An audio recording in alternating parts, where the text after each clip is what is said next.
With the Switchblade 600 showing its effectiveness and usefulness on the battlefield, Ukraine needs a lot higher quantities to impact the conflict more.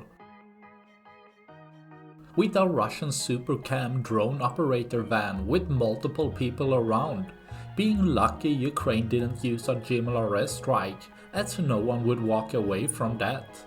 But the drone could take out the equipment and inflict damage around, showing this drone with its longer range is capable of striking Russia further behind defensive lines, leaving less for tomorrow.